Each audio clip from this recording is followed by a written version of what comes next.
Anxious to step through the gate again, Major? Yes, I am. We all are. Would you like us to bring back anything special? No thanks. Groceries, new outfit, flatware? No, just yourselves in one piece, please. Dial it up. Be safe.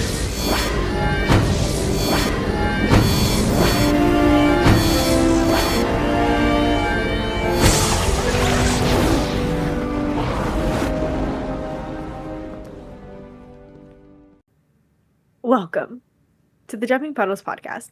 Be sure to listen to us on Spotify, Apple Podcast, and or YouTube. And follow us at Jumping Puddles Podcast on Tumblr and Instagram, and Jumping Pud Pod on Twitter. And if you want to support our podcast, please check out our coffee. Hi, I'm Sam, and with me are my fellow co-hosts, Tor and Ash. Hey! Hi! Lieutenant Michael Kenmore wakes up with no memories of who he is after being rescued from the Wraith. While he is trying to remember his past life, he begins to question his surroundings and supposed friends, only to make a shocking discovery. Dun, dun, Dun, dun, dun. Failure! I'm really trying God. because I think our videos are a little bit not in sync. Uh. So, constantly. And audio. But I mean there are I don't know how many miles between us, so I'm gonna... True. It's the worst one we've done. I feel Oh, like that one was okay. not even... Didn't realize that. Were you guys thinking it was good? No, it's never good. I don't know. Definitely not good. Well, our dun dun dun was as disastrous as our Atlantis expedition's experiment? Question mark? In this episode. What a great transition. You're so good at that. I tried. Yeah, what an episode for our gang, the saviors of the Pegasus Galaxy. Yeah. Really, they should just call it War Crimes instead of Michael. I keep thinking of the Tumblr post where it's just an image of the team and it's ladies, please allow me, and then immediately fucks up. Yup. Yeah. Yup. I'm trying, while I was watching the episode, I was kind of trying to get my head around what the goal was, in terms of what they were trying to do and why. And so I feel like it was kind of strange for Carson to have watched John go through this terrible, scary transformation into a bug and be like, I could do this to a wraith in the opposite direction, and this would be beneficial. Just what part of that process looked like it was a positive process to him is my question. And also, what was the reason? Why? To avoid killing the wraith? It's the less homicidal option, and so it's the more ethical option? I question, I have so many questions. Yeah, it's so strange how the team just feels so set in their ways.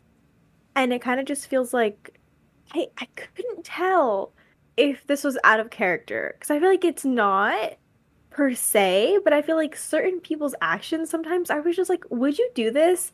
And not to kind of switch it over to Elizabeth, but I was just looking at Elizabeth and I was just like, is this you? Is this really? I was really oh wow, you're just totally you sanctioned this. This is on you, kind of. And yeah, it was honestly, it was a hard episode, I think, to rewatch. I think because we've just gone so in depth, right, in Atlantis. I feel like we've sort of come up with new opinions and new ideas about the show, and this kind of just felt like such a left turn. It just really came out of nowhere. There's no build up to this at all. We haven't seen the Wraith in 5-6 episodes, basically since the mid-season finale, since Forward.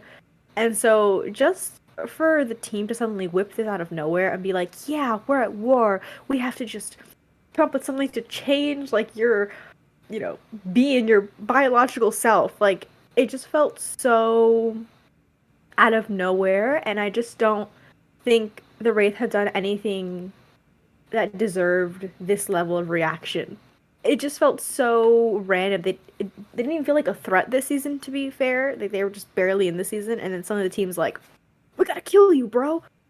I think, yeah.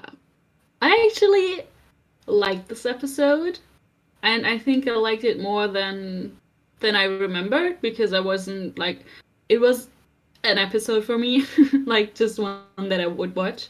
Um, I think, okay, we just diving down a deep end here. So I think Michael was asking a lot of good questions. Like once he figured out that he was a wraith, or is a wraith, whichever point of view you prefer, he asked a lot of good questions. Like, for example, what gave you the right to do this? And John's answer is, we're at war.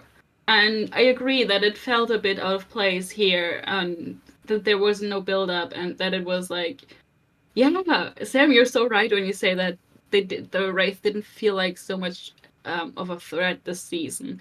But I think if you ignore that for a second, that it doesn't, like, the placing is maybe not the best, or like they could have done better work to build this up, then I think you might remember that the Wraith still are the main, like they are supposed to be the main threat of the show, and that they are, even if they're, because they think Atlantis is still not there, that they think Atlantis was destroyed, right? They know at the end of this episode, but they don't know about Atlantis, and maybe that's why they're not a threat right now. Which brings up the question why they are still at war. Anyways, Wraith are like still out in the galaxy, and like probably, I don't know if they're still waking up or if they are all awake at this point, but they are loose on the galaxy, and they are killing people supposedly, even if we don't know about it. Like, they don't tell us as much in this season, but that's probably still going on, and still, like, they are a gigantic threat to, like, the galaxy, and if they would find out about Atlantis again, also to Earth and like other galaxies. So I get why they were like, there was always an undercurrent of their presence for Atlantis. But yeah, I still don't think they had the right to like go through with these experiments, because yeah, like they stripped him completely from his agency, and like he's still a sentient being, even though they eat. I'm in a bit of a dilemma there, because like I see both sides, I think, and from the show's perspective, you're not supposed to see both sides, right? But I do, and I still think that the Wraith are evil and terrible, and like something should be done. Yeah, I have a lot of thoughts, but someone else talk now. It's a lot. It's a lot. It's one of those things where, like, I personally, the Wraith as the Wraith don't have redeeming qualities. Like, we've never seen so far a Wraith that is, like, friendly or, like, has any other thoughts besides eating people. Like, there's no friendship among Well, we Wraith. had Elia. Oh, true. I don't know if she counts. True. Yeah, I know. It's a weird position where, like, you don't really have sympathy for the Wraith at all at this point.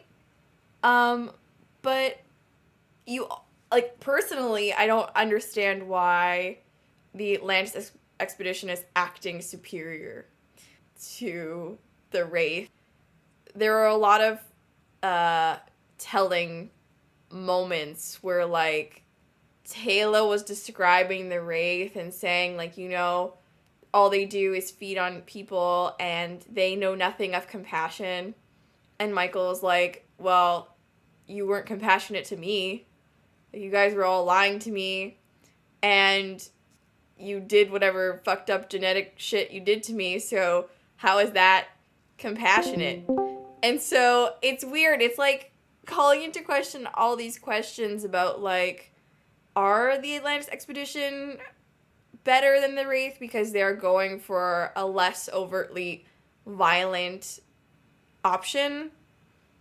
and not just killing the Wraith? Like, is this better than straight up killing them all? Are they only taking this option because they know that it's not in them to kill all the Wraith, and so they're doing this? It's so complicated. It's so complicated.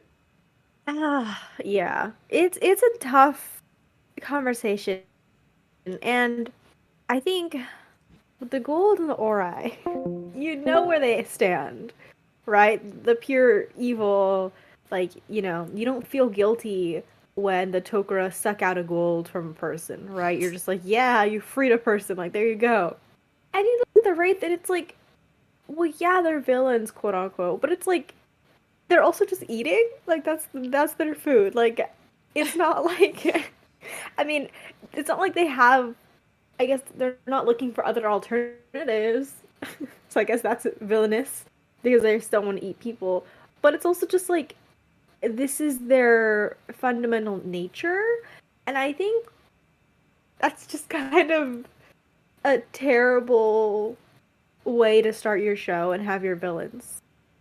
It gets really murky very quickly, and I think the show wanted to kind of eat its cake and have, both options, I think.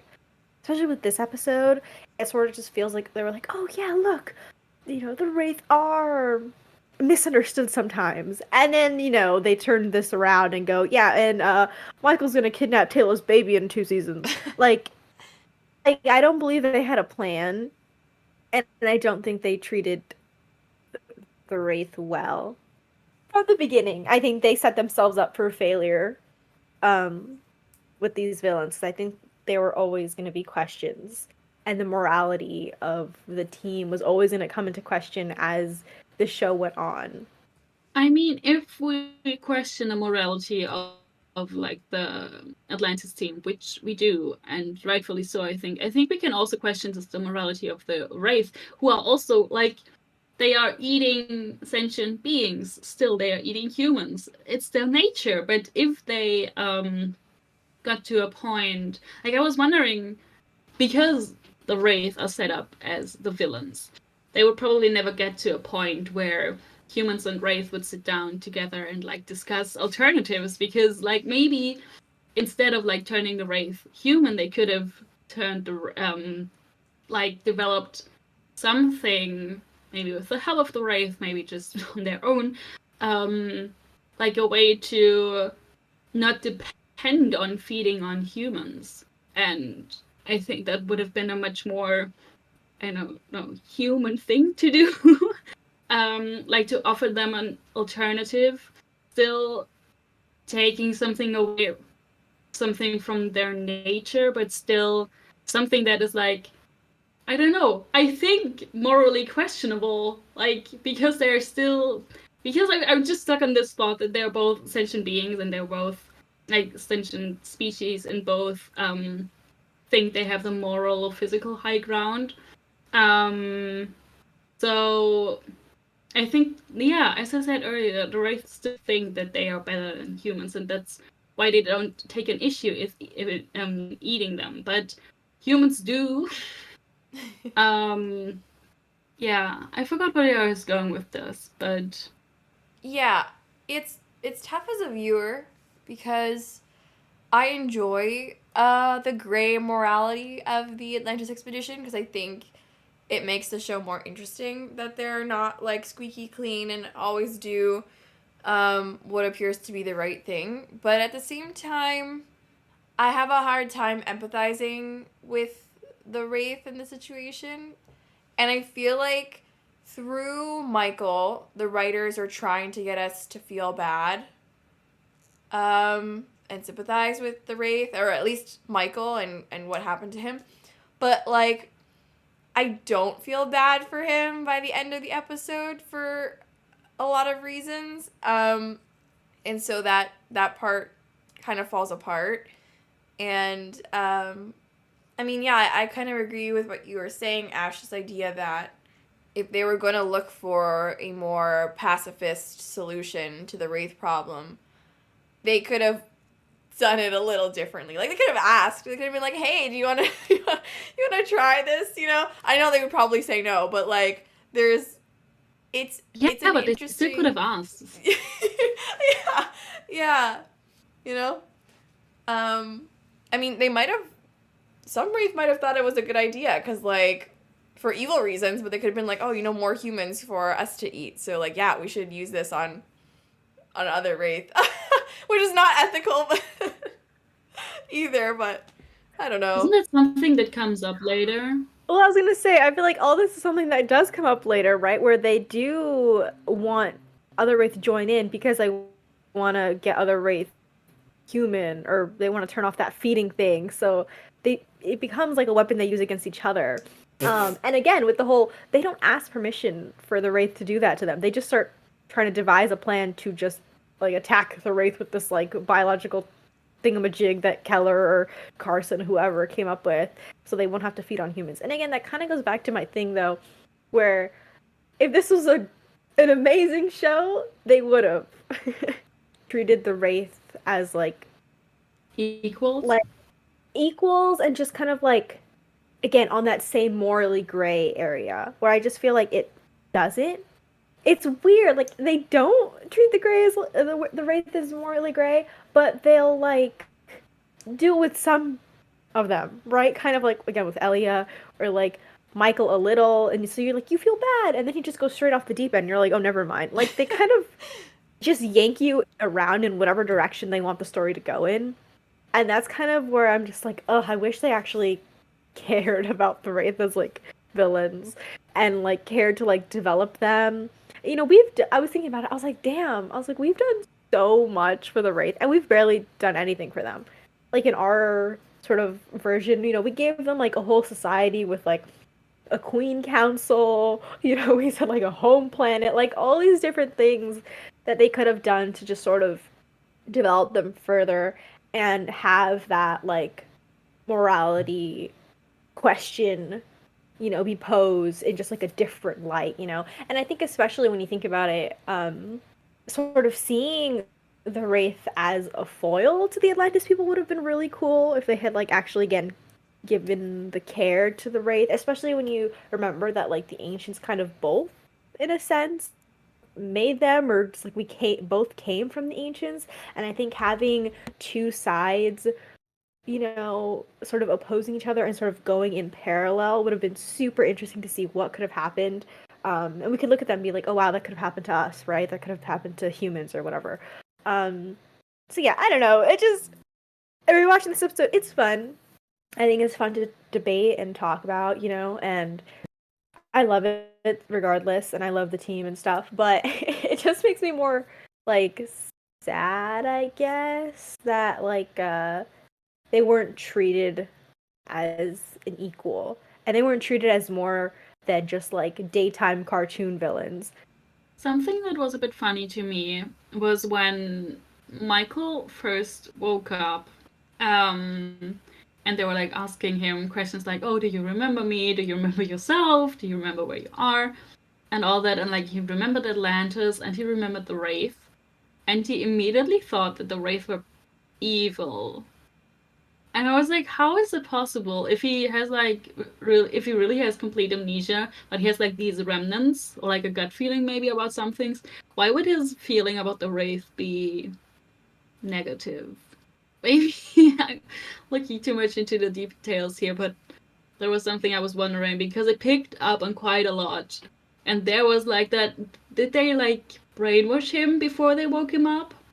Kind of, like, they kind of showed those videos, like he was watching those videos of him being transformed into a human. And like, they were suggestive of the fact that he was being tortured psychologically as well as physically by John and Ronan at one point. So it's a potential that they may have suggested things to him in that sort of aggravated state. I would also find it, on the flip side, interesting as well if Michael as a Wraith, had conflicted feelings about what he was doing. like showing us in the past him being like, ooh, like I don't like this, like having to like feed on like a child or like a parent of a child or something, and then feeling like a little bit of remorse or like, can't there be another way, but like I'm hungry, so no. Something that would have been really interesting if we saw like some sort of inkling that he already had some sort of humanity inside him and they did this to him. And again, I would feel more sympathy for him in this episode if that was the case. Yeah, that's actually a really cool concept. I had not picked up on that, Ash. That's actually really cool. Just imagine maybe that he was feeling some type of way before, and maybe even like a sector or like a group of them were feeling like, you know, hey, maybe this is wrong, or maybe we don't want to do this anymore. That would have been so interesting. I hope there's fic out there, cough cough. But I was also gonna say, kind of want to touch on that topic really quick. That scene of John and Ronan torturing Michael was like insane, like so disturbing. Like when you really think about it, and like just the way they were holding him down, and like as a joke, as a really cruel joke, John's like, "Oh, we're gonna call you Michael now," and then just to have like flash back to all the times that John's been calling him Michael, and the fact that even his name is like a taunt, and it was done while he was being like, yeah, like changed from the inside out, and like not even being able to keep your name, like that's some Guantanamo Bay. You're missing some people, John and Ronan. Yeah, and you bring up an interesting point. Like, I guess this episode is trying to make us see the monstrosity of what they're doing. I'm assuming, because why else would they show us the stuff?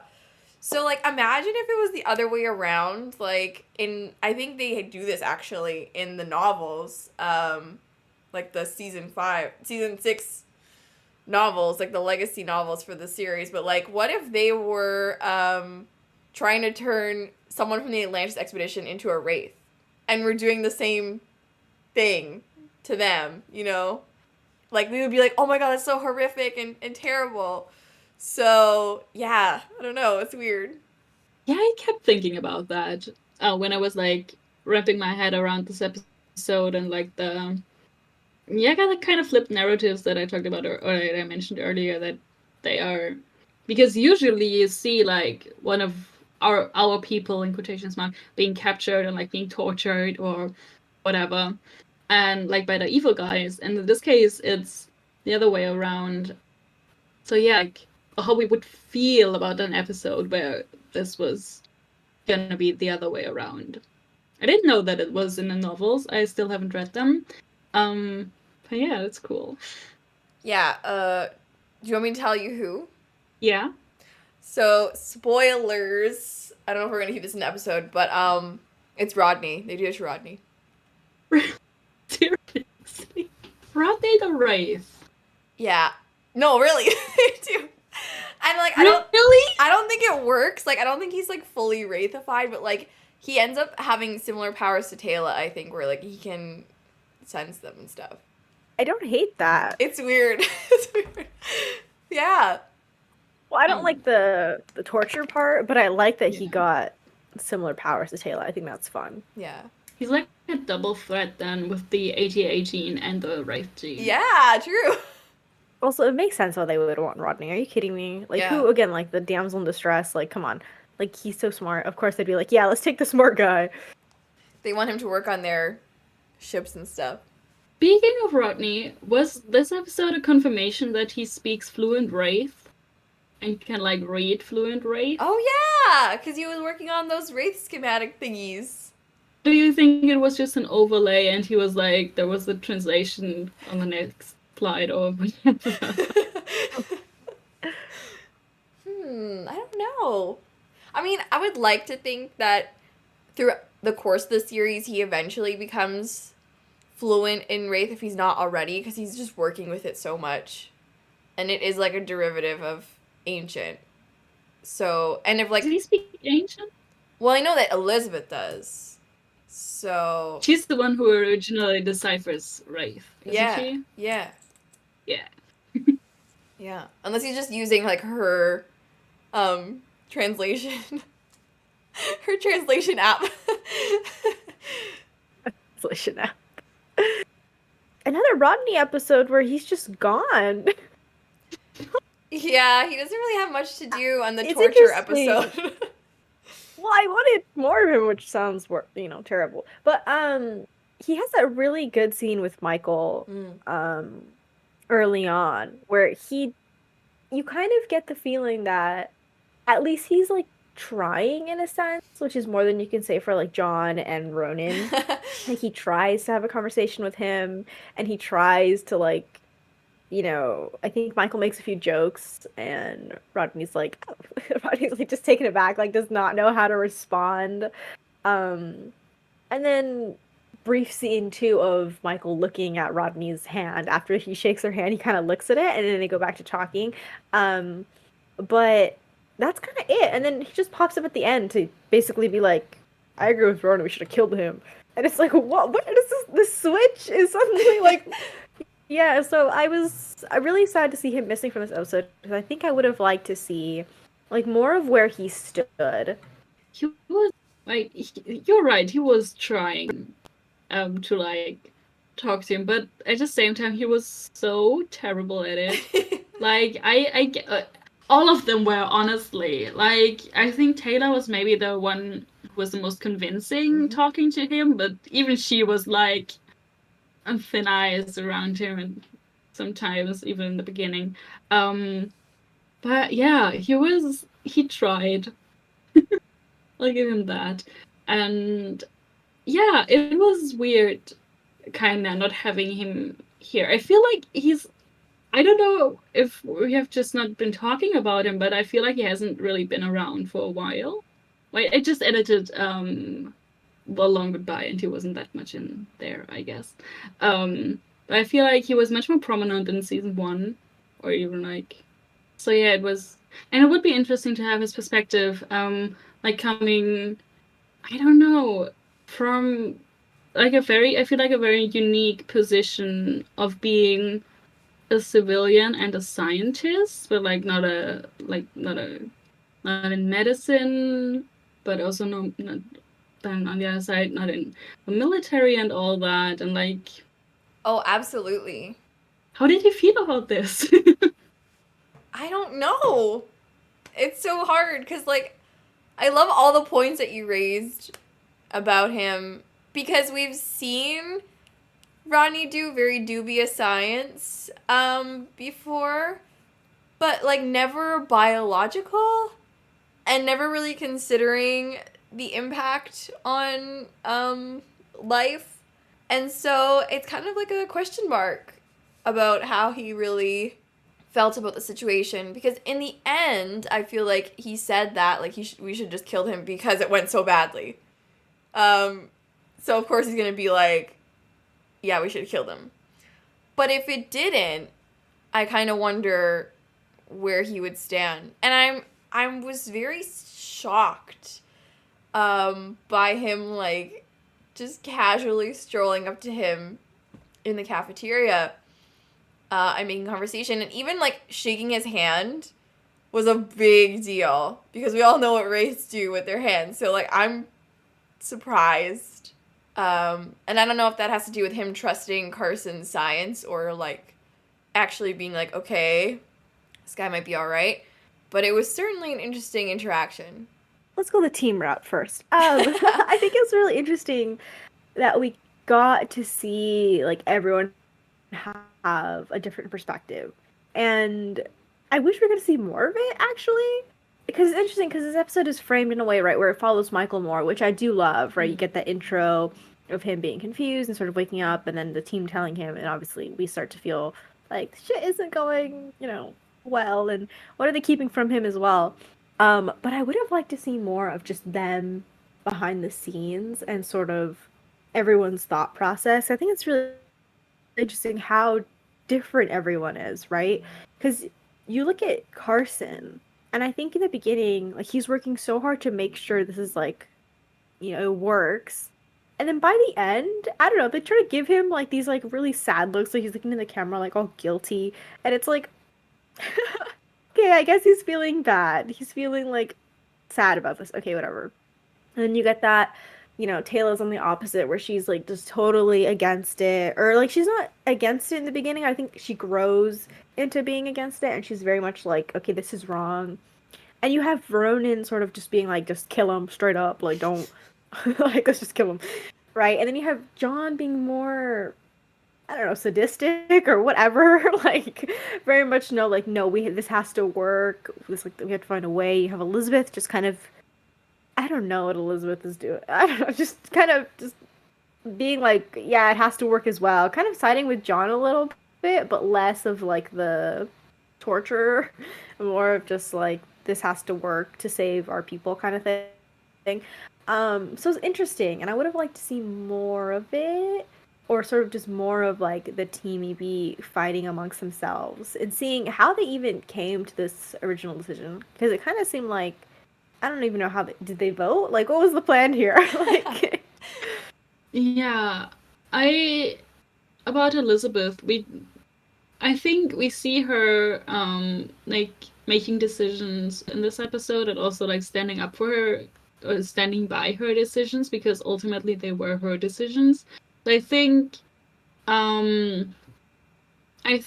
she did just what she usually does. She listened to the different opinions, but she also had in mind like the Wraith and the threat that they pose.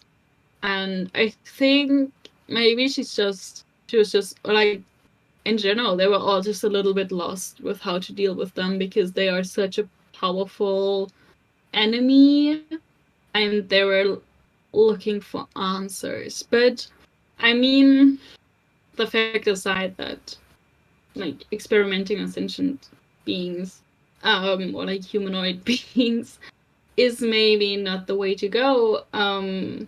They did start on a very small scale, so they just started with one wraith to see how it would work out. So it was a terrible decision, I'm gonna say, but at least they didn't go like full out right away and like try to turn like a whole planet or a whole hive ship human, because oh my god. It would be cool to have more of a discussion beforehand, but I did like that we saw Teyla changing her mind, or maybe not being exactly on like not being super happy with what they were doing, but still like they were all trying to, like, I think the core of this is just they were trying to find a way to defeat the Wraith, and this was something that they came up with, something Carson came up with, just an idea that they were trying, and like Teyla noticing really quickly because she like worked so close with Michael, realizing, oh, this was probably not the best idea. But she wasn't really along with that. I think like Heidmeyer also was against it, or was like very cautious, and I think Elizabeth in the end as well. it's interesting because I feel like we have such different perspectives as usual on this episode. I feel like it's just funny. I feel like just all of us talking and stuff. I'm just like, wow, because I think I'm probably more on the extreme side of like being like fully like disgusted with our team by the end of this episode. It's hard for me to look at like John and Elizabeth. Honestly, I'm pretty upset with Elizabeth. I'm pretty upset with Elizabeth for just kind of allowing this to kind of happen and listening to John, I assume, who was the number one leader of this project. I don't know. For me, it's hard to believe that Elizabeth, like, think of like Elizabeth episode 1, and it's like, oh my gosh, she doesn't know what she's gonna do. She doesn't know she's gonna commit like so many war crimes, and it's all gonna be passing through her. And I don't know. It's this episode. Yeah, it's just hard. I think on rewatch, just because you love the character so much, and then watching them do shit like this. For me, it's just like, whoa, this is so difficult. And by the end, I was like literally cheering when Michael escaped. I was like, you know what? I was like, fuck y'all guys. And now he knows that Atlantis is back, and y'all are screwed. Like, this completely backfired on them, and they deserved it. here's the thing too. Like, if they were gonna do this, like, why did they just start on the off-world base and then eventually move them into the Atlantis? Like, I just feel like they also just made some really dumb decisions, and I feel like they were in way over their heads, and I think they kind of got what they deserved. And honestly, they kind of deserved way worse. But we know that Michael, of course, is not going to be accepted by the Wraith, and then he's going to become like his own solo villain. Imagine if they had like accepted him back. I wonder what the repercussions would have been for the team, because they kind of got off lucky with that one.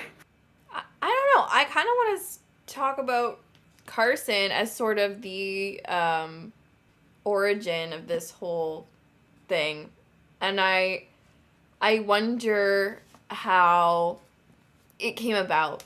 Like I was mentioning earlier in the episode about how did he come up with this idea to do this? I get it. He's a doctor in like technically a war zone, and like he's under pressure, but like what was the idea? Like to prevent loss of life? Like did he ultimately believe that this was going to prevent soldiers from dying? And so that's why he was like, oh, like we won't have to actually physically fight the Wraith if they're human, so let's make them human.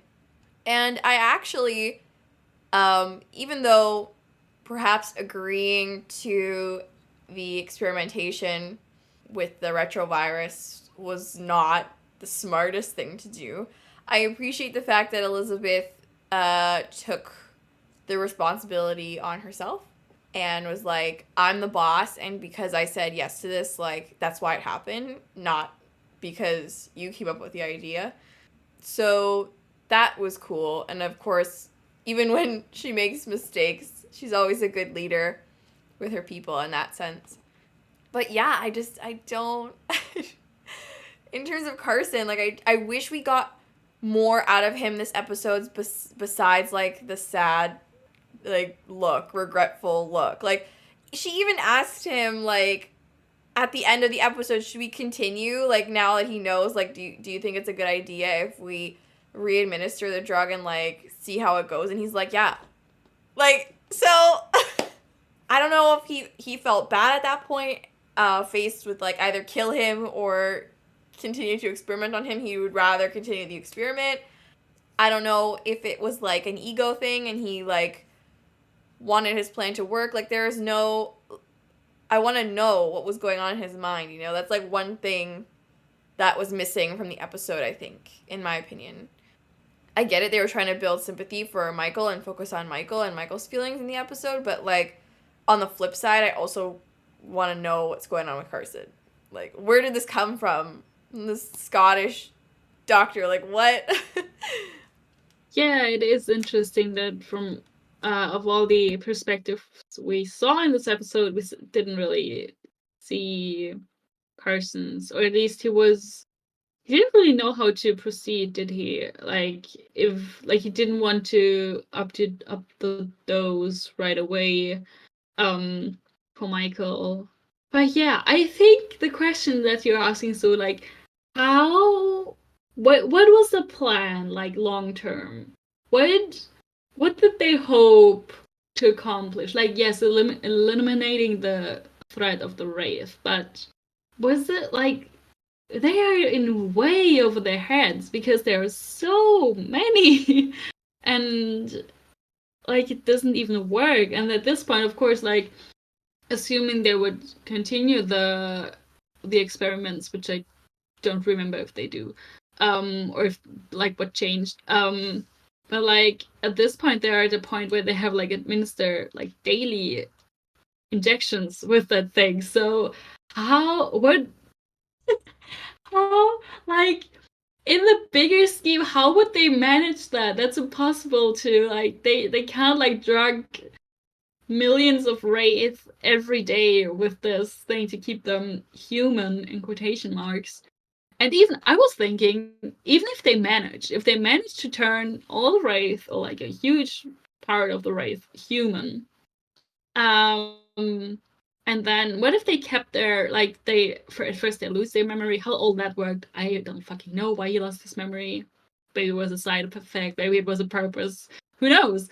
But like if they regained their memory, who knows how they would have acted if they are suddenly faced with the truth that, oh shit, we're human now. We don't really want to be human. So maybe let's still kill the Atlantis expedition because they suck and they turned us human. So did they? They didn't really think this through, I think.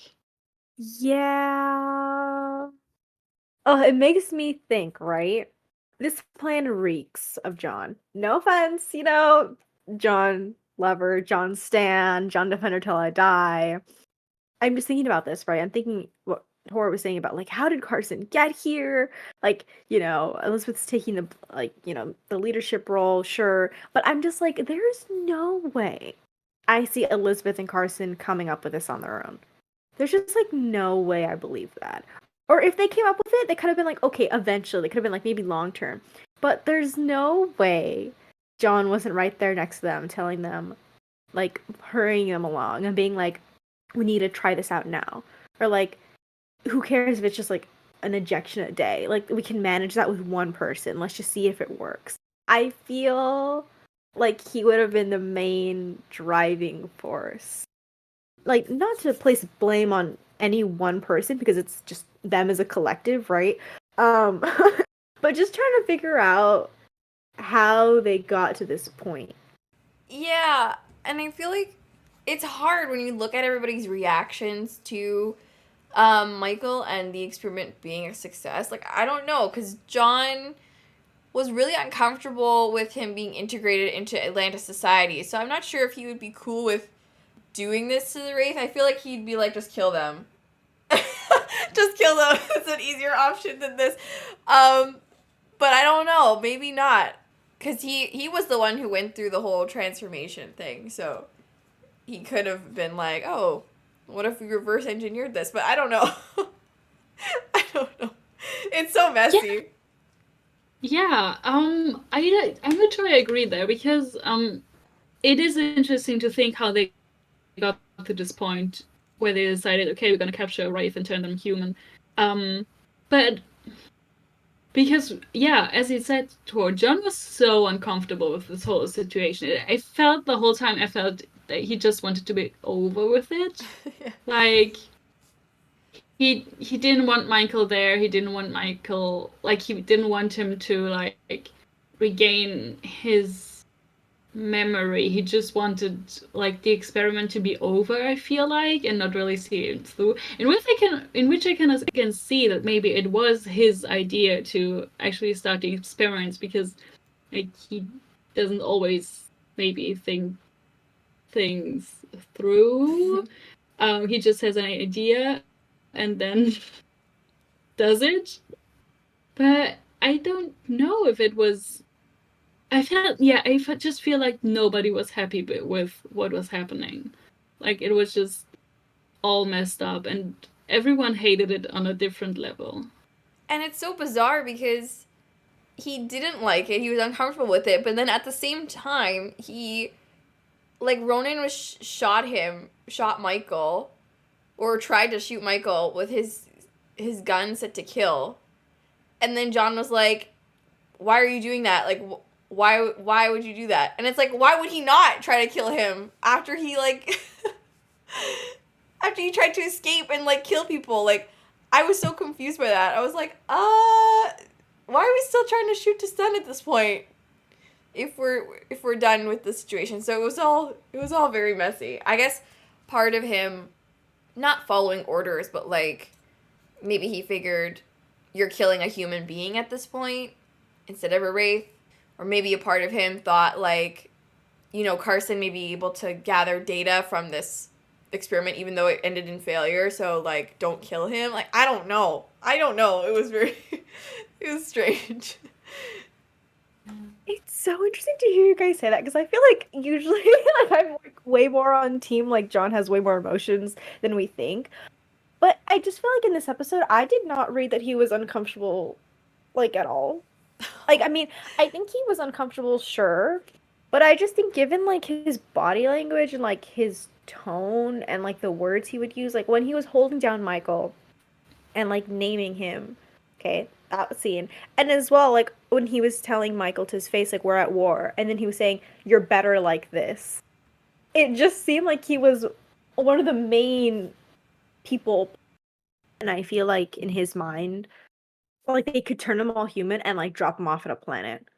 Like I feel like John, like he wouldn't want to associate with them, but they would be easier to handle and easier to like look over as like prisoners or whatever if they were human. And I was also thinking about sort of like his what happened with him when he almost turned into a wraith, and I feel like you would think he would have more compassion towards Michael, but I also feel like it's the opposite, where he would feel so disgusted with how he looked, how he almost turned into a wraith, that he's literally saying to Michael, "You're better like this," saying like, "I was almost you," and kind of being like, "No, trust me."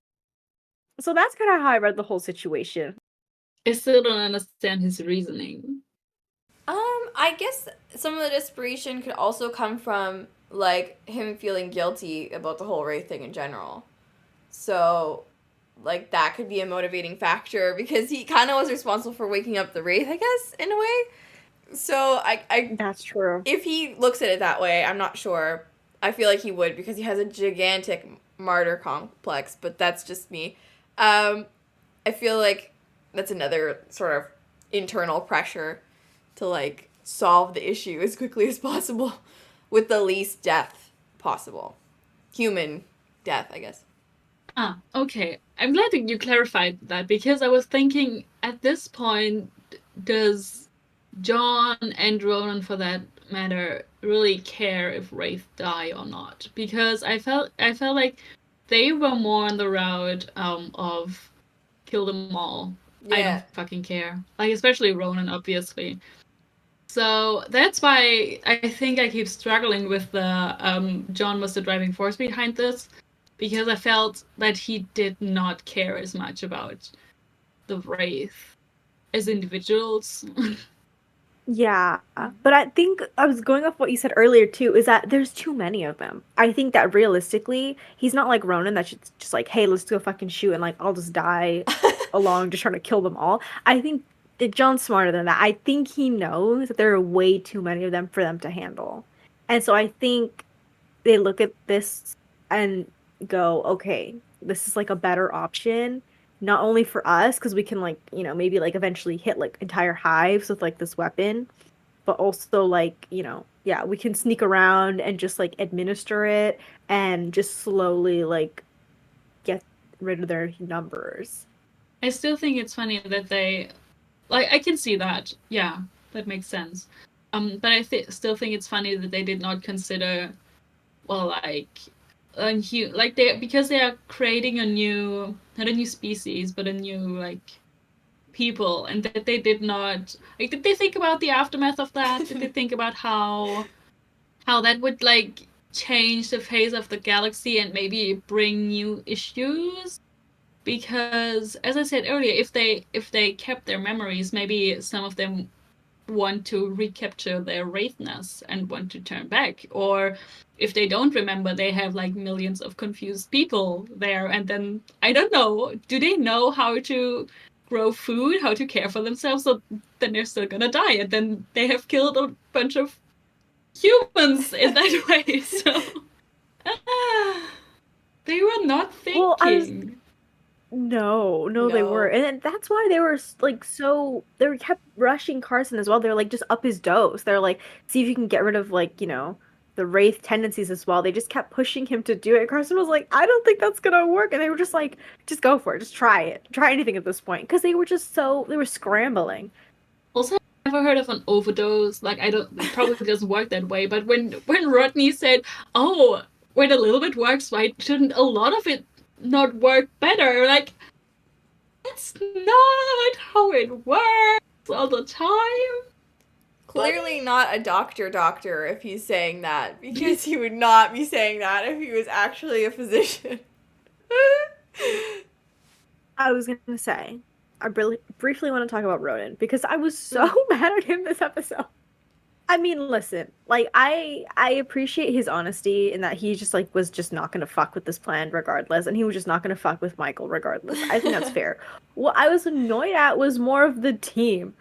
Why would they have Ronan on base during this experiment if they knew Ronan was just not gonna have it? Like they kept being like, Ronan, like, be nice to him, or like John's like, shake his hand, and he's just like, no, like, don't force him, like just send him off world or send him like on a mission with some other people. Like, I don't know why they would jeopardize this by having Ronan around. I mean, I respect Ronan for being like a straight up bitch and like honest to a fault and not gonna, he's like not gonna pretend for anybody. Like, that's very Ronan of Ronan. But yeah, it was pretty dumb in hindsight. You gotta keep those guys separated. There's no way that was gonna work. But I also think, in contrast, it brings Teyla's character into light as well, because she has just as much, in my opinion, to hate Wraith for.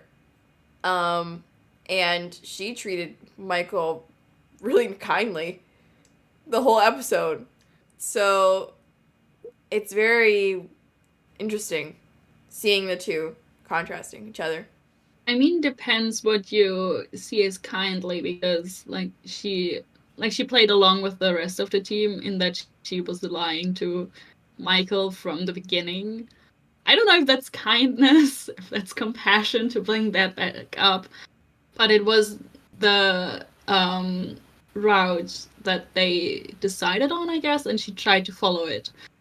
But I did see her struggle with it. Like, even in their first scene together, I think Michael asked her if they are friends, and her expression kind of freezes, and she smiles, and she's like, I think her internal monologue at that point was like, yeah. And then she said yes, but it was like, I don't know, really good acting. I think it's like pretending, but not really like feeling it. Like I think just being straight up disgusted, actually, to have like a former Wraith, to call a former Wraith her friend, even if it's just like pretend or whatever. Yeah. See, now I have to come with my Teyla and Michael agenda. Oh no. Okay, disclaimer.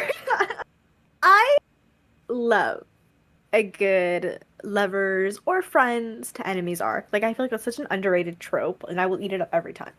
Okay, so I love that they go from this to, Teyla pushing him off a building. And so, do they have sexual chemistry? To me, well, yes. And I love watching this episode because I think there's just so much there in that dynamic that makes it so fun. I think, again, like going off of what Ash said, like in the beginning, Teyla is so she's just very like, I guess, disgusted, but also just more, think of like shocked that Michael's like, oh, are we friends?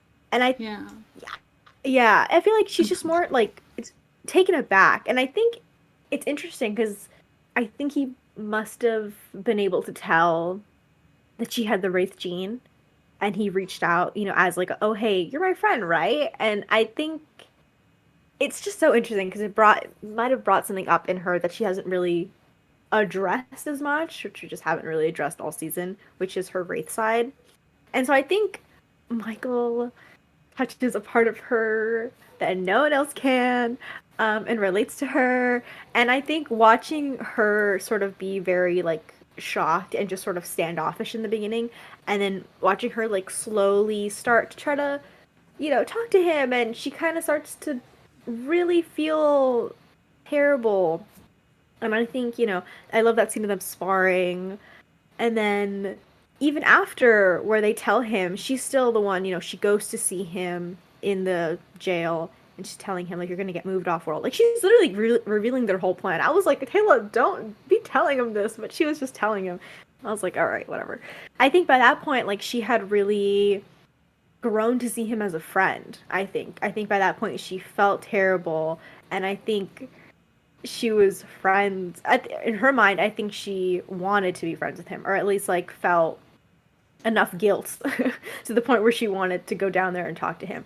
And then especially after when they, she goes with them off world, and he says like, oh, I'm hungry. She goes to get him some food and everything, and then by that point it all goes to shit, because it's too late by that point.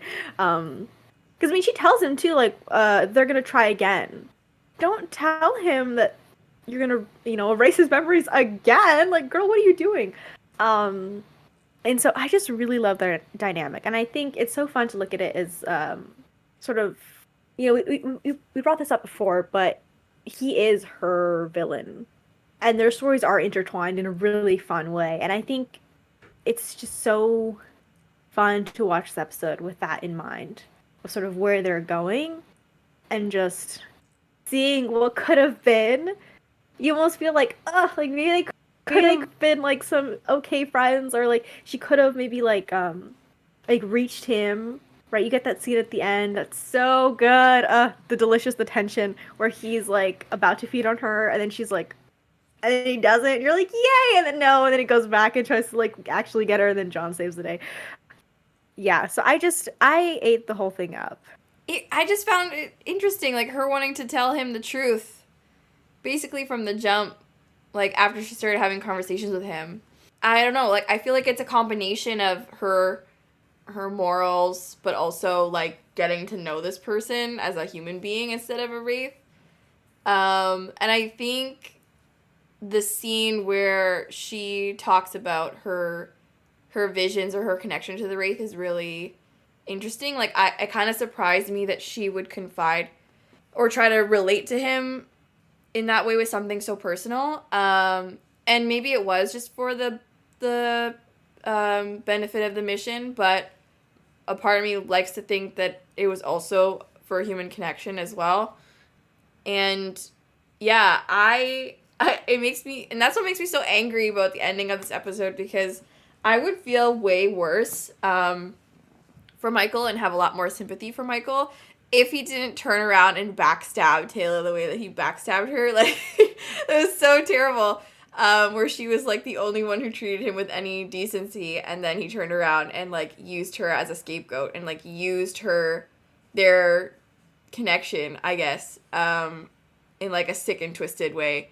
And it's so sad and terrible, and I didn't like it. And that's why I don't like Michael, because of this ending of this episode. But I did like the fact that he hesitated before feeding on her, because again, it kind of makes you feel like he had some sort of, like, he was always a wraith with some sort of, morality, or he was thinking about it at least. So, and then he, like, felt a human connection with her, so he hesitated. And I like that. It is delicious tension. I appreciated that. I also appreciated how, in the end, nobody asked if Teyla was okay. They just handed her a gun. Immediately, they were like, gun. Which is great. Like, if she had to be a damsel, at least she got to go out swinging, Oh, and the whole fact that she, wrote the coordinates down that Michael was dialing so that they knew how to find her while her arms were tied up. Like, that's badass. Good for her. I think that's the part I have the least to say about, I feel like. Like, their relationship. Like, yeah. I think it's funny that you mentioned the dream scene, or the scene where they talk about the dreams, and I was like, oh my god, collective dreams. And, like, for me, I read it as a lot as, like, oh, she's, like, I know we know that she had those dreams, but I read it as, like, her trying to, like, get him off the idea that there's something wrong with him. in the Wraith sense and more of a, oh yeah, we all have them because we're all traumatized with a Wraith. Yeah. Also, that scene when they're sparring, I was like, yes, finally, again. It has been so long Yeah. since we saw Teyla do that. And the scene or the moment when Michael overpowers her and she's on her back and he has his hand on her chest. I was like, oh fucking hell, this is so. They have a lot of, not a lot, but a few of these shots where there's like a focus on his hand, like the one where he shakes Rodney's hand, and then this one and I was like, oh my god, this is so, because we know, of course, what happened, but like if you watch this for the first time, I don't know if you can tell what's going on. Like you notice something is weird, but I'm not sure you like realize that, oh, like right from the beginning, and oh, he was a Wraith, of course. I think there are these hints with like the focus on the hand and like feeling weird or shaking hands, and then this one where he has like his hand on her chest. I was like, oh, I love this. I love these hints towards his like true identity, but maybe. I think that's what makes this episode like definitely a standout in season 2, and just one of the best in the series for sure. Because I think there's so much there, and even on watch, like what you were saying, Ash, that like the focus on the hands. Maybe you don't pick up on it that first time, but the second time you definitely like can just go through and look and like feel that tension again, even though you know what's happening. You know that Michael's a Wraith, but you watch it and you're like, oh my god, is he gonna suddenly like turn on her, or turn on Rodney and like start eating him?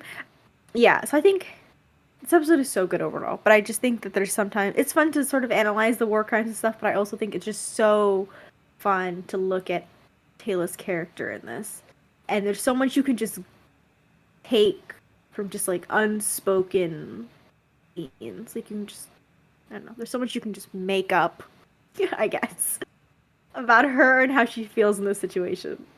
Yeah, something I just remembered that I wanted to add about their like Teyla and Michael's dynamic. I feel like they kept kind of missing each other, like where they were like at the same level, like in the beginning. Okay, Sam likes that.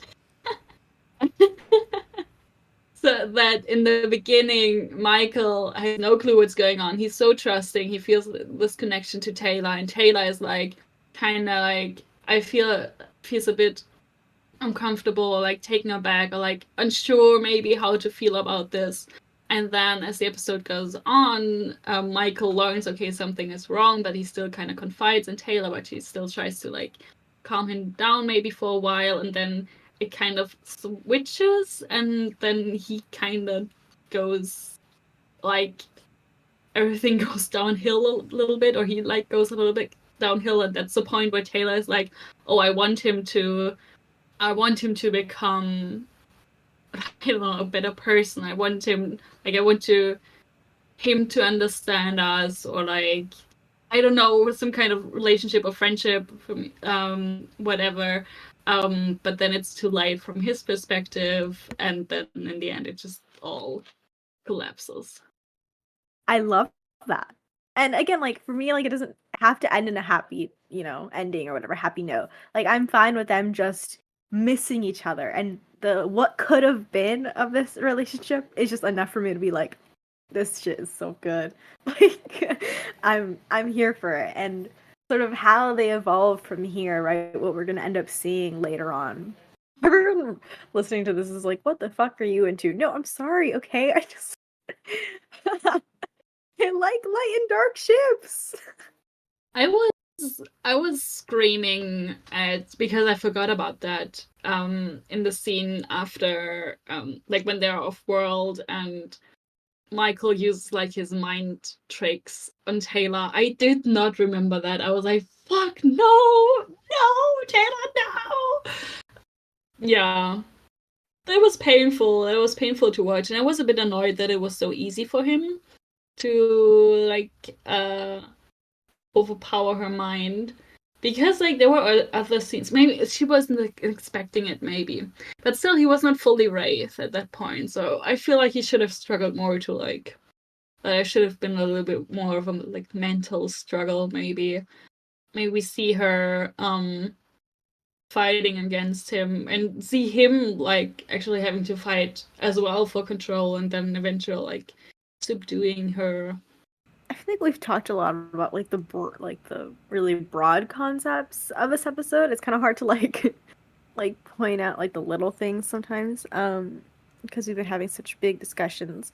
It's so funny though because I feel like this would be my villain origin story. This would turn anyone into a supervillain. I feel like. Absolutely, yeah. It's just kind of mean, like, the stories they were telling him about his life, like, the thing about his parents was really fucked up, but also what really got me in the context of the show was the story that they fed him about him sacrificing himself for his team, to save them from, like, being tortured by the Wraith. And then he must be thinking, like, why hasn't my team visited me or, like, seen how I was doing this whole time? And also, like, the way Ronan was treating him, like, he must have been, like, I must have been such an asshole, like, for him to want to just punch me in the face for no reason. Like, I didn't even say anything to him. So, like, that is messed up. That's villainy right there. The gaslighting goes crazy. Even like Heitmeyer was like using some psychological nonsense on him. I was like, Heitmeyer, you are not helping. You are making it worse. That must have been such a weird position to like hers, like being hers therapist and like she kept because he came to her with all the issues that he faced with like feeling kind of out of place, feeling like I don't know what he said exactly, but with all these weird things that she knew the reason of, but she was still feeding him the lies because that was what the team agreed on. I was like, oh, this is... They didn't really even have her doing that. They could have taken just anyone and told them, go to that psychiatrist or whatever, because I like, as a therapist, I don't know if I would have felt comfortable with that. No, absolutely not. Absolutely not. It's like, how are you even supposed to genuinely help this person who's like coming to you for genuine psychological help when you can't be honest with them? So like, how... And basically they're like, I'm not crazy, right? And then she has to be like, yeah, you're making all this stuff up in your head, when really he's not. Like, it's terrible. What a terrible position to be in. And she again suggested hypnosis, and I was like, what is it with her and hypnosis? What the fuck? Where? She loves it. When are we? She got her degree online. Oh my god. Like, are we sure? Are we sure she's a real doctor? Have we verified? I would not put it past the Atlantis team to have hired someone off the internet. They just put out like a little internet like ad, like, "Hey, doctor needed. We will not check your credentials." Maybe they should have used hypnosis and like fed him all these things, and maybe that would have worked actually. Hey, might have. Like, then subconsciously. Maybe. He would be like, oh yeah, like, the memories are coming back to me, you know? When they just planted them there. Because what they were doing wasn't working. Like, he didn't believe, or like, it wasn't working. We're evil! We're not helping! No. No, but I mean, I just keep coming back to, they were not thinking this through. No. Like, were they planning, like, if the amnesia would have worked, if he would have had a full amnesia and, like, it stated that and there weren't any dreams and any, like, residual memories of anything. What? Okay, and where do they go from there? Do they just, like, teach him everything again? Do they send him to Earth? What is he gonna do on Earth? That, yeah. Especially because, like, you would have to undergo that rehabilitation process with every individual Wraith. Because, like, what? There's no. It's not possible. That's what I'm saying. Like, they were definitely, I mean, they were just rushing it. I'm sure they finished it, and then they were just like, fuck it, let's just go for it. Like, they just did not think this through. And it low-key makes me think, do we think they had permission from the U.S. government? Or like the SGC in general. Yeah. Honestly, maybe. Because on Earth, like, by now they have like a semi-regular contact to Earth. That's But true.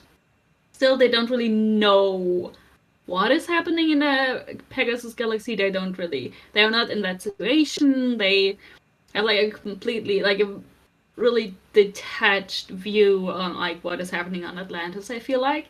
So I feel like maybe actually, yeah, they would say like, oh yeah, go for it.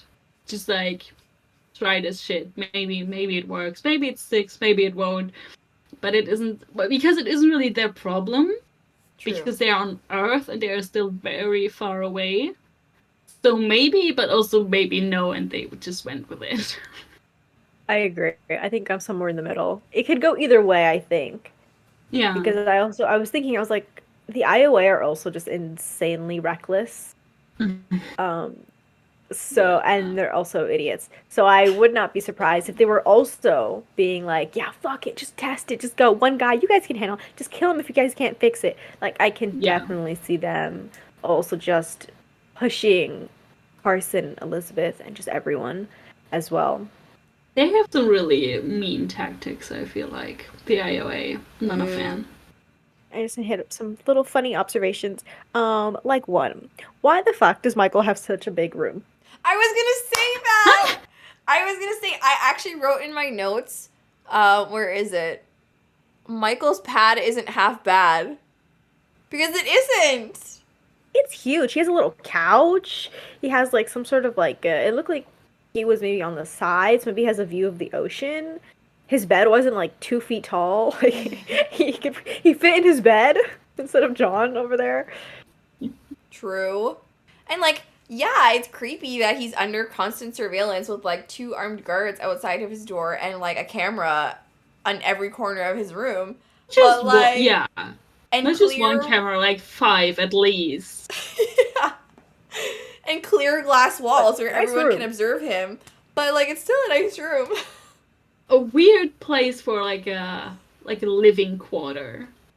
In the cowboy hat that they left in his room, like, you cannot tell me that wasn't John's idea, his stupid idea to have this guy be from Texas and give him a cowboy hat. Like, where did it come from? Why? Who? with the name Michael. Again, they have contact with. I just can't. They actually Amazoned it from Caldwell. Yeah, probably. Yeah. Hermione beamed it down. Oh, and then as well too. No, as well. What the name Kenmore was from Carson's calendar? Are you guys dumb as fuck? Like, I'm sorry. That was a It's terrible like you're looking idea. around for a password and you're taking like the first thing that's on your desk. And like, oh yeah, my password is gonna be person I love or whatever.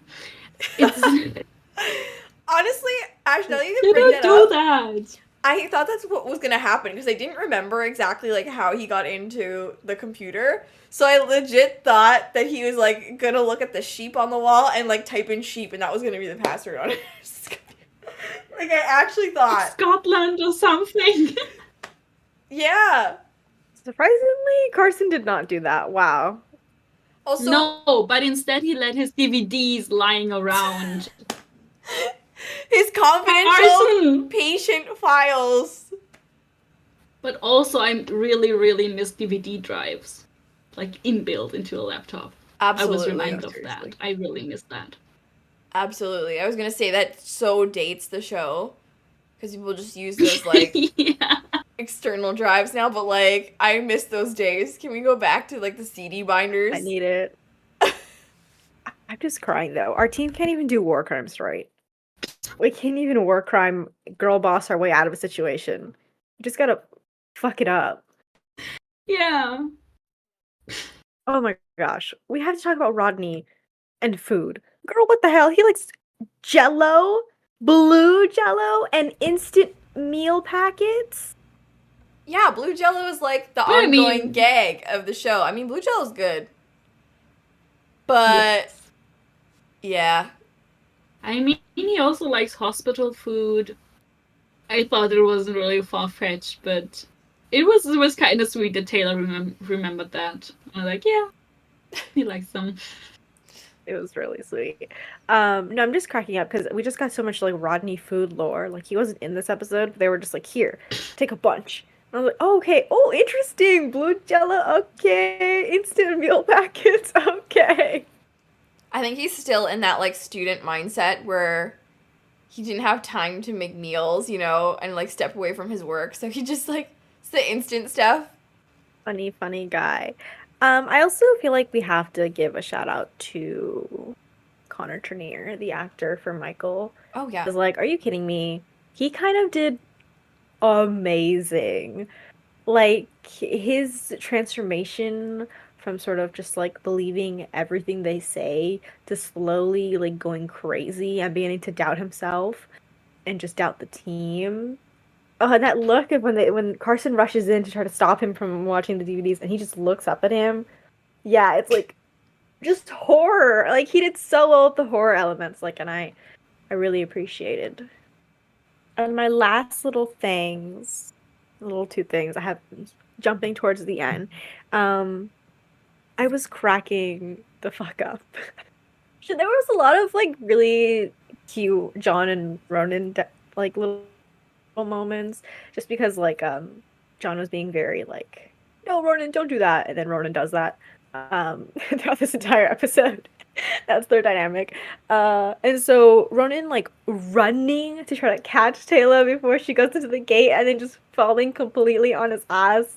It should not have been that funny, but it was. It was hilarious. And his whole like little thing where he's trying to track Teyla and John's like, this is supposed to be your thing. And Ronan just looks at him like, okay, this is my thing, bitch. Like, let me go track again. Yeah, just cute. Very cute. I have comments to both scenes. When they're like running after Taylor to the gate, and the whole time I was just like yelling at the screen, look at the DHD, look at the DHD, remember the gate address, look at the fucking DHD. Because that way they after that they briefly discussed like, oh, we have to get Rodney here so he can like get the gate address. I'm like, you could have seen it. Ronan could have like run after Taylor, and John could have stopped at the DHD, look at it, remember the coordinates. Luckily, we had Taylor being like smart as fuck and like writing it down, even though she was handcuffed. But yeah, The only just brain look cell. at the fucking DHD. Yeah, literally, yeah, exactly.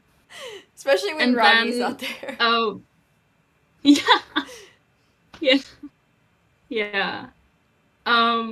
And then when John is like, oh, but you can track them, right?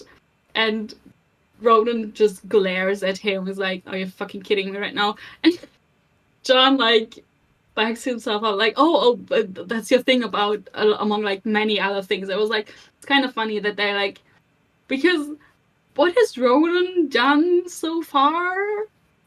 Like, it's kind of funny that they mention it, like, oh, he has many other qualities as well, but like they have to mention it, like they're making it a joke that, oh, he's a tracker, but also many other things, we just haven't seen them so far.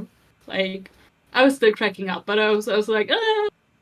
Yeah, because that's like the main thing that they make him do in every episode that he's in, like track the Wraith in the Elia episode. He was tracking in the first episode that he's in. It's literally called Tracker. Yeah. Quite true. So, gotta diversify a little bit. Yeah. Okay, and of course, I need to end with the tiniest McShep crumb we received that I enjoyed like a full meal. And that was John's faith in Rodney. When he's like, we have to get Rodney here. He can get the gate address. And Ronan's like, no, look, the stone. And John's like, no, we have to get Rodney. Trust me, he's on this. Ronan's like, no, like, look, I literally have the symbol. Stop talking about your boyfriend. Like, I don't know, I ate that up.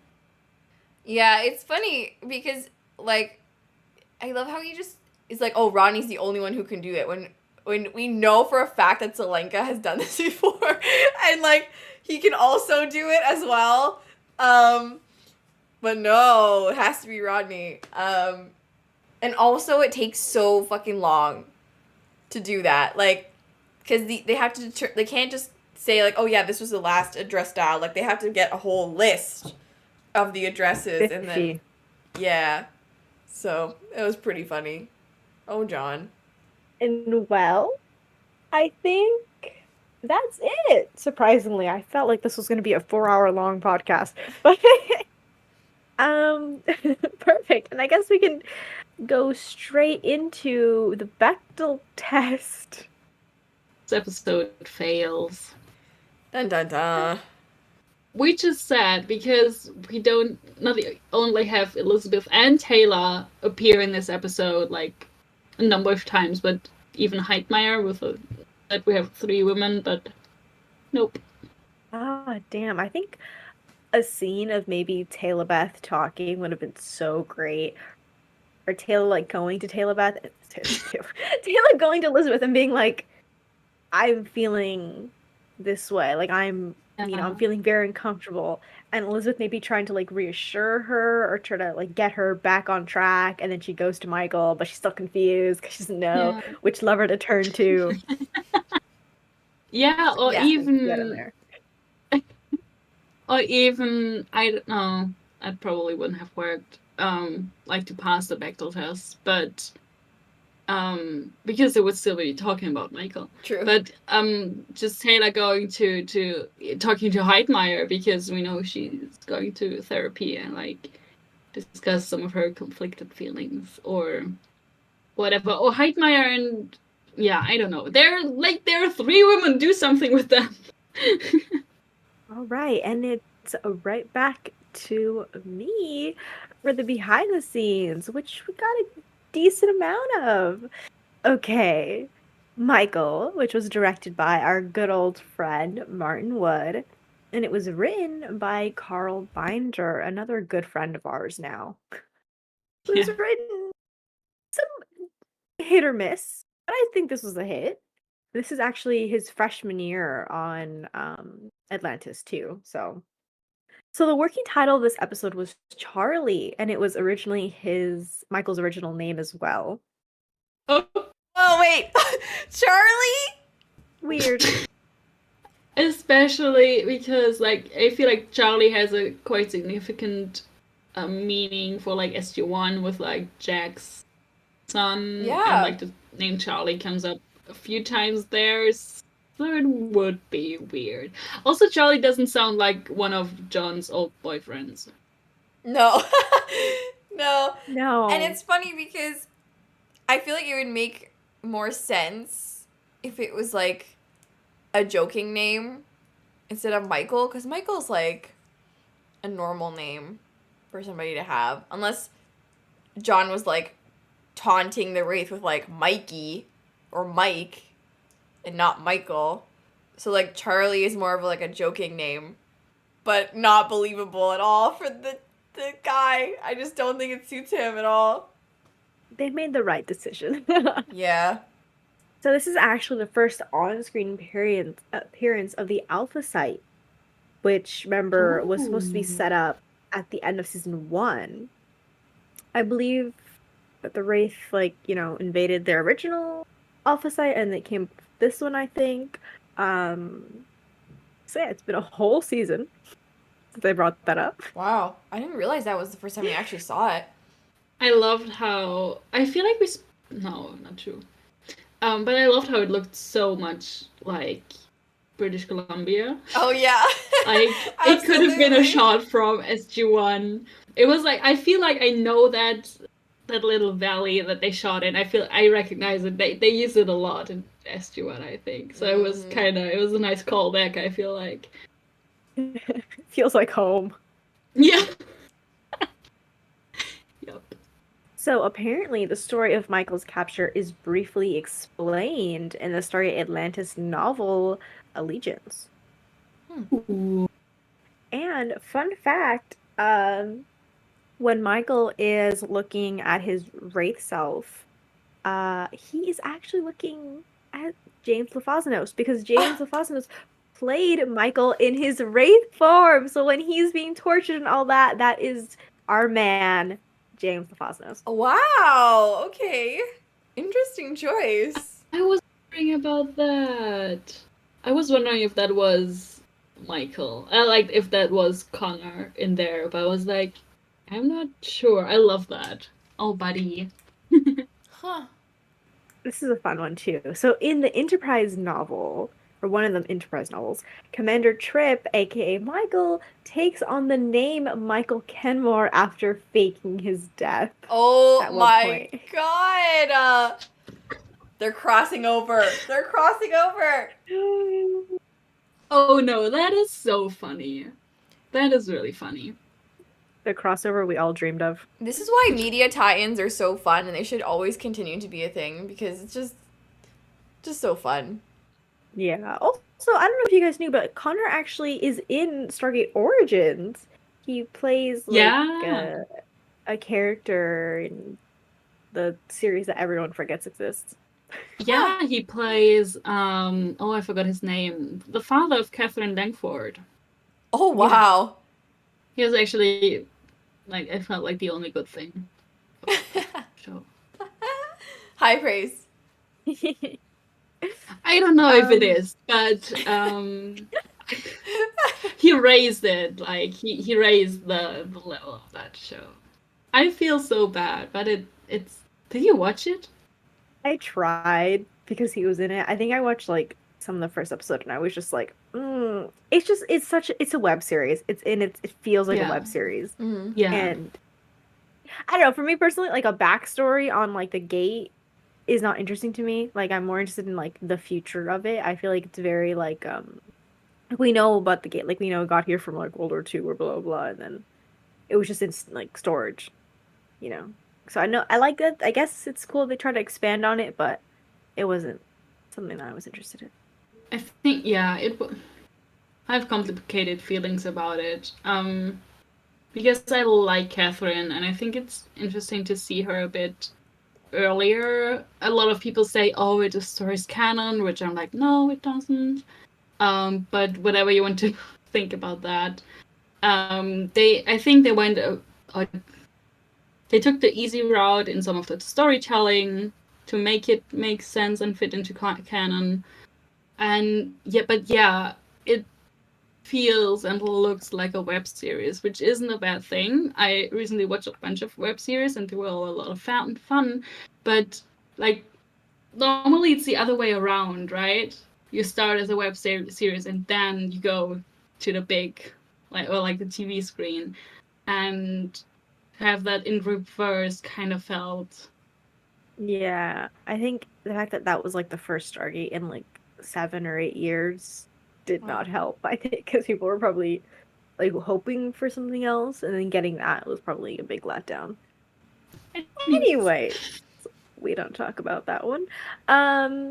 So this episode is actually hyped up a lot. Like there's numerous quotes of our good old pal Joe Malazzi praising this episode. Like it was like 5 or 6. It was a shit ton.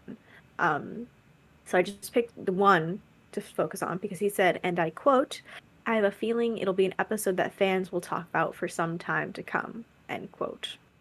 Which I guess is true. Yeah. It certainly was. And I appreciated the foreshadowing in the episode, which I forgot to mention, where Elizabeth was like, "Oh, this is the start of our problems," and she was right. It is the start of your problems. I also have, oh my god, there's such a long quote. I don't know if I'm gonna say the whole thing. But Rachel had a lot of great things to say about this episode and also Connor. So, and I quote, "I don't want to sound too gushy, but I love performing with Connor. The first time I met him, it was great because he's an extremely talented actor who enjoys getting into the story. There's a certain appreciation and excitement when you're doing a scene with a fellow actor who is really, really on top of things and interested in the various nuances of the character as well as relationship. Connor is certainly one of those actors and was from the get-go with the Michael character." End first quote, and there's a second one I'll read. So, with Michael and Taylor's relationship, that was such a crazy and wonderful journey. My character was, at least in the beginning, truly sympathetic to his plight. And yet, here was this man, creature, or whatever, who was, for all intents and purposes, a wraith, and therefore an entity who decimated her people. That was quite compelling to play, and something that carried through to the end, where sadly there was absolutely no love lost, certainly for Taylor, when it comes to Michael. Yeah. I love that. I love that. Yeah. I love the conflicting feelings. And I like that they cared so much about like the nuances of Michael as a character. Because it was important to make him, like, the audience question their sympathies for him. So I like that. That's cool. Yeah, and it did so much for Taylor's character as well, I think, which is kind of not many people, I feel like, acknowledge that part of it, which is a little sad because I think it makes her really interesting. Yeah, absolutely. And the last thing I was going to say is apparently, again, I could be wrong, but apparently the French title of this episode is Shock Treatment. Oh, God. Okay. See, but I don't know if that's just like a mistranslation or what, but that's what I heard. Interesting. It's a choice. It's a good choice. But now we can head over to Tor for the Fic Rec Corner. All right. So, this fic corner, I really wanted to focus on teyla in particular, but also the Teyla and Michael relationship because I know that that's something Sam is quite interested in. And so, the first fic of the week is The Language of Hard Nouns by Syria. Syria is one of my favorite Stargate Atlantis writers and fic writers in general. They wrote a very cute McShep AU, which is quite famously popular. I think it has its own fan lore article. It's a Nantucket AU. And I don't normally go in for AU unless it's a canon AU, but their writing is just that good. So this fic, in particular, is all about teyla, and it's technically a season 4 fic that takes place around The Last Man, so it goes AU at that point, in regards to Teyla's rescue, and it sort of goes in a whole different direction than the show took, a much more Teyla-focused direction.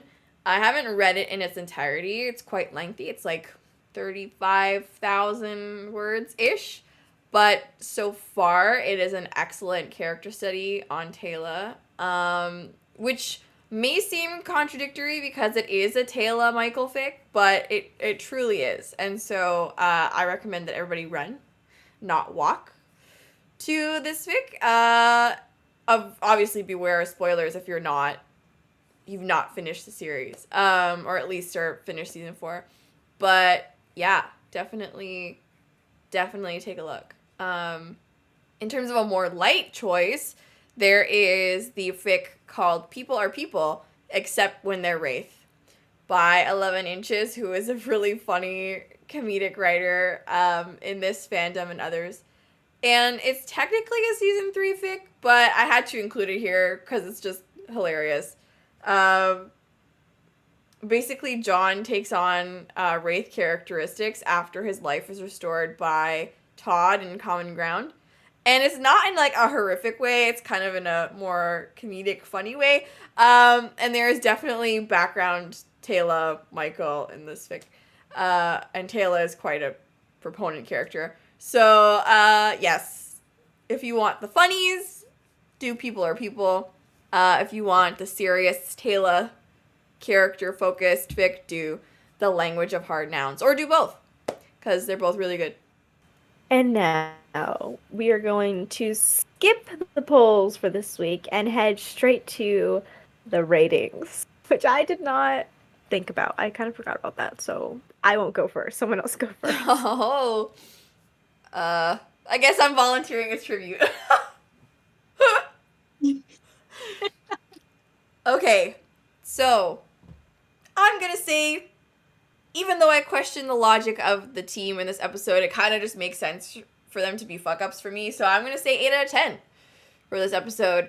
I like the structure a lot. I like that it's kind of a mystery about who this Michael character is. And I like the cutting back and forth between Michael and the team, and trying to puzzle that out. And then, again, like Ashley was saying during our episode, there's a lot of rewatch value in that beginning bit of the episode especially.